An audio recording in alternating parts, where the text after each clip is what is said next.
This is Story Recapped. Today, I'm going to explain an action, sci-fi, and thriller film called Repo Men. Spoilers ahead. Watch out, and take care. In the near future, a breakthrough in robotics and bioengineering has resulted in easily accessible organ transplants. The Union, a company that sells mechanical organisms called Artiforgs, loans the organs to customers. Unfortunately, the organs are retrieved if payments come short, even against the client's will. One of the Union's repo men, Remy, stares at the city skyline as he waits for his client. A couple arrives and starts making out until the guy sees Remy. Remy introduces himself, and the guy tells Remy that he can pay. Remy shrugs and shoots the guy with a taser. Remy then takes out surgical equipment and prepares to retrieve the man's Artiforg liver. The following day, Remy has breakfast with his wife, Carol, and son, Peter. Remy drops Peter off at school and proceeds to collect repos. He then heads to the Union building, where salespeople are convincing families to apply for loans to get new organs. One salesperson tells a family that the father deserves the new organ, and Remy's boss, Frank, guarantees an affordable payment plan. He denies allegations of their repo men forcefully taking back Artiforgs and assures them that all employees operate under the highest standards of professionalism. In the back room, Frank warns Remy about walking through the front door and scaring the clients. He says scared clients pay in full, and they don't make money when Artiforgs are paid in full. As they log the organs that Remy retrieved, Remy's coworker and longtime friend, Jake, comes up behind Remy. He then tases Remy as a joke. The two begin monkeying around, and Remy ends up tasing Jake too. The pair then head to Carol, who asks if Remy talked to Frank about being transferred to the sales department. Remy says he didn't get to ask Frank and promises he'll talk to him on Monday. Remy and Jake then leave, and Carol watches them worryingly. While driving, Remy explains that Carol wants him to transfer to the sales department as it seems more stable, less dangerous, and he won't have to do overtime. Jake shrugs, saying that they're partners and would always be in the repo department. They stop at a red light, and Jake takes out a scanner and points it at an obese man whose Artiforg pancreas is overdue. Remy calls the man, and the man says he sent payments the day before. He then runs away when Remy threatens him.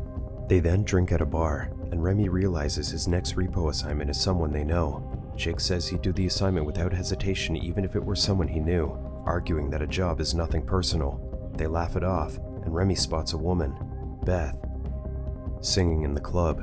Remy watches Beth, mesmerized by her singing, and she smiles at him. Remy arrives home and hears Jimmy T-Bone's song playing on the radio. He tries to get intimate with Carol, as the song playing is their song, but Carol dismisses him. Remy then checks on Peter and kisses him goodnight. The family hosts a barbecue the next day, and Jake pulls Remy aside, asking him a favor as he's gotten a call. A client is getting delivered, and Jake intends to collect the client's Artiforg. Given the occasion, Remy is hesitant, but still gives in, handing Jake his apron. Carol sees them talking and gets suspicious. Jake heads to the front yard carrying a knife and meets a taxicab carrying the unsuspecting client. The client sees Jake walking towards the car and realizes he's a repo man. The man begs the driver to open the door, but Jake tases him. Jake wastes no time, immediately gouging out the man's innards. Carol suspects something and decides to check on Jake. Remy tries to stop her, furthering her suspicions. She finds Jake wrapping up the man's Artiforg kidney and immediately scolds him for performing the extraction at their house. Remy tries to defuse the situation, but Carol is too disappointed and disgusted. She decides to take Peter away and tells Remy to make his choice. While driving, Jake asks Remy if he's heard about the M5, a procedure for people suffering from brain damage that places them in a dreamlike state, indistinguishable from reality. Before Remy could respond, their sensors trip, and Jake sees that they've stumbled into a docked ship, housing a nest of people hiding from repo men. They arm themselves and decide to raid the nest. Explosions rock the ship, and Jake and Remy split up, clearing the halls and shooting everyone. A man disarms Jake and almost gets the upper hand, but Remy comes to Jake's aid. Later, they arrive at the Union building, boasting their spoils to Frank.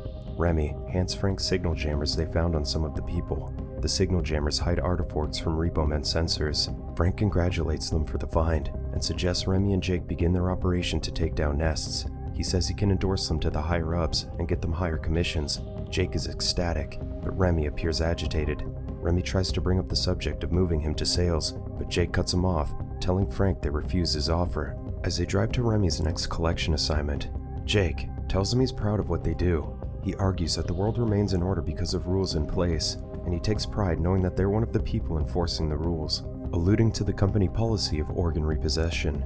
But Remy says his decision to move to the sales department is final. Jake concedes and bids Remy good luck on his final repo job. Coincidentally, his last repo job is Jimmy T-Bone. He enters the house and finds Jimmy in the middle of making a song. Jimmy sees Remy and understands his time is up. Remy tells Jimmy he's a fan, and Jimmy asks for his help in finishing the song. They finish the song and Jimmy asks Remy to bring the finished song to his producer. Remy obliges, but he continues with the job.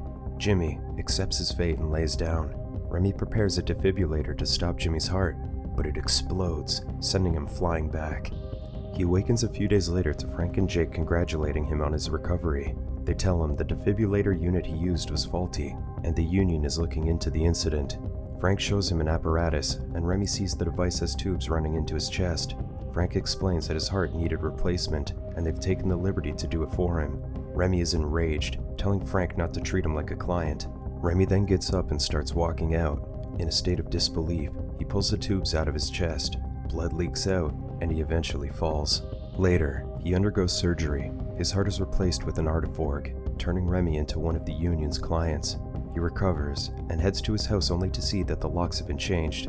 Carol tells him that he's failed her and their son. He asks to see Peter, but Carol refuses. He then heads to Jake, who welcomes him.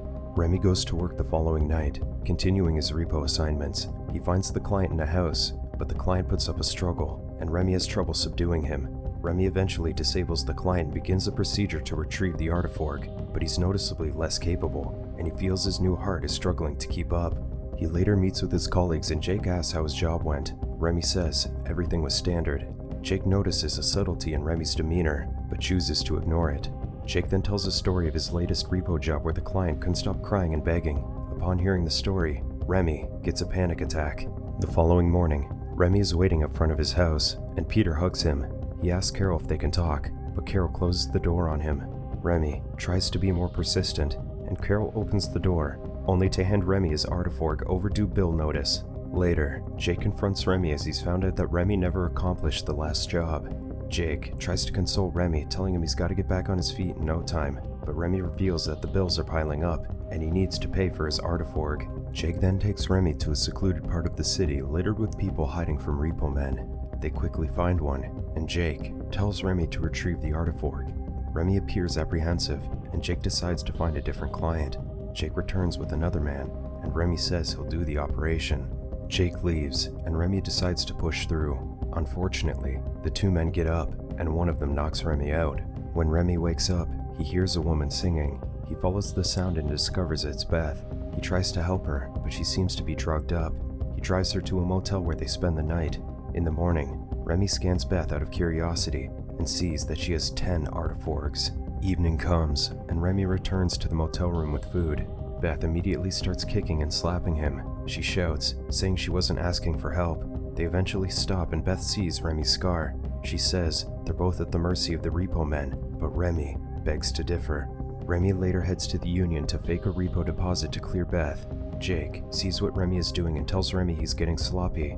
Seeing how Jake caught him, Jake appears disappointed in Remy, and Remy asks who Frank would send to retrieve his Artiforg heart. Jake says it could be anyone, including himself. Remy gets back to the hotel room and explains to Beth that they both have to go on the run. Frank is handing out repo assignments the next day and hands Jake an order for Remy's Artiforg repossession. Jake refuses and has trouble finding someone who'd accept the assignment. Remy and Beth talk, and she details how almost all of her organs have been replaced, including her reproductive organs. Remy then asks if her lips are artificial, and she invites him to find out. The two kiss, and eventually end up sleeping with each other. The following day, Beth and Remy are talking by a window when Beth hears someone approaching. Remy looks through his binoculars and sees a repo man has found them. Remy devises a plan and allows the repo man in. Remy taunts the repo man until the man falls into a trap and crashes several floors down. Beth comes to take a look but ends up falling as well. She lands next to the repo man, who wakes up and points a gun at her. As he's about to shoot, a heavy typewriter lands on his head, crushing it. Remy then drives Beth away, and she finds she has a busted knee. She takes something out of her toolkit and begins working on her knee. They then drive to a union parking lot, where Remy takes a mascot costume and uses it to sneak into the building. He gets to Frank's office and begins beating him up. Remy holds Frank at gunpoint and demands his records be deleted from the Union's database. Frank then tells him that they can no longer delete information from the database due to Remy's tampering when Remy tried to clear Beth. Remy then shoots Frank and takes the signal jammers he previously handed him. Remy returns to the car with Beth and intends to leave using the signal jammers to get through airport security. Back at the Union building, Frank is fed up with Remy and tasks Jake to retrieve Remy's artiforg. Remy and Beth line up at the airport and the scanners work, but one repo man recognizes Remy. A fellow passenger points out Beth's bleeding knee, and security escorts them to a different room. Repo men then come in and attempt to arrest Remy. Remy quickly outmaneuvers them and disables several airport security officers. Remy gets Beth and they make their escape, but Remy comes face to face with Jake. Remy turns in a different direction, and Jake decides to let him go. Beth needs a new knee, so they go to Asbury. Beth's old friend. Asbury deals in the black market artiforg trade, and he agrees to help Beth. He begins working on Beth, and Remy asks where he got his artiforgs from. Asbury reveals that he farms them from dead people, which angers Remy, calling him a vulture for defiling the bodies. Asbury counters that he doesn't kill people to get the artiforgs, and waits until they've passed. He's proud of his work, as he helps those in need, but Remy sees his entire operation as exploitation. Beth then needs to continue the knee replacement at a different clinic where a child does the operation. The kid succeeds, and they head back to Asbury to ask for help in escaping. Upon returning, they find Asbury dead with his chest cavity open. Jake reveals himself from the shadows, and he offers Remy to fix things up if he surrenders. Jake then reveals that it was him behind the defibrillator accident. He had done it to prevent Remy from moving to the sales department. What he hadn't anticipated was Remy's reaction to the accident. Remy and Jake then fight, punching and kicking each other, but the two appear to be equally matched. They exchange more blows, but Remy gets thrown to a scaffolding. Beth tries to help but is ineffective. Jake stands over Remy, but Remy stabs him with the knife. Jake then takes an overhanging hook chain and drops it on Remy's head, and everything turns black. To his surprise, Remy wakes up to see that Beth had disabled Jake. People in the building start shouting and running as repo men swarm the building. Beth and Remy make it to a hidden bunker where they spend the night. Remy wakes up the following morning to the sight of dozens of people dead with their bodies opened up. Remy tells Beth they can't run away and must face the Union head-on if they want to live. Remy plans to return to the Union building, find the main servers that house all the accounts, and wipe everything clean. They then meet with Carol and Peter at the subway. They enter the train, and Carol begins making a scene, but Peter shoots her with a taser. Remy then tells Peter where he's running to, in case Peter wants to find him. Frank gets into his car and is annoyed to see Remy there again to knock him out. Remy and Beth then arrive at the Union, and Remy disables the guards with relative ease. They make their way through the floors and eventually find themselves in a hallway full of repo men. Security catches up to them, and Remy uses a man as a human shield. Security begins firing, but Remy emerges unscathed. He then turns his attention to the repo men. The repo men all charge at him, but Remy weaves through their advances, successfully countering each attack. One by one, the repo men fall. Finally, Remy uses a hammer to disable the final two repo men. They reach the server doors just in time before Frank and Jake get to them. Inside the server room, they discover that there's no computer to erase their records. They have to manually scan each artiforg in their body to remove it from the system records. Remy begins by slicing below his ribs. Beth then takes a scanner into Remy's body, making sure to reach his heart. The scanner scans him, deleting his records. Beth goes next, and Remy takes his time scanning all the artiforgs in her. He then opens up her knee. Next, he digs the scanner into her torso, scanning more organs in her body. Jake and Frank manage to open the door, and Frank orders Jake to finish the pair off. Jake sees the desperation in Remy's eyes, and finally realizes his friend's plight. Frank gets impatient and plans to end Remy himself, but Jake stabs him. Jake then hands Remy adrenaline, and he gives it to Beth. They then place grenades into the organ receiver. They brace themselves near the door, and the grenades detonate, destroying the servers. Time passes, and Remy is on a beach with Jake and Beth, enjoying a cold drink. Jake congratulates him, but when Remy turns to look, Jake is gone. The beach then starts glitching, and it's revealed that Remy is still at the scaffolding. Jake is standing next to him as paramedics tend to Remy. It turns out that Jake had successfully smashed the chain onto Remy's head, and the paramedics are now doing their best to put Remy under M5. Frank is then seen trying to convince a family to put their loved ones under M5. He tells them that letting a person die and wither away is barbaric. He then offers a payment plan he deems affordable and appropriate for the family's lifestyle. As the paramedics wheel Remy away, he he lays satisfied, living his dream life in bliss. Subscribe to watch more videos like this. Turn on notifications. And leave a like, it really helps the channel out. Thank you for watching.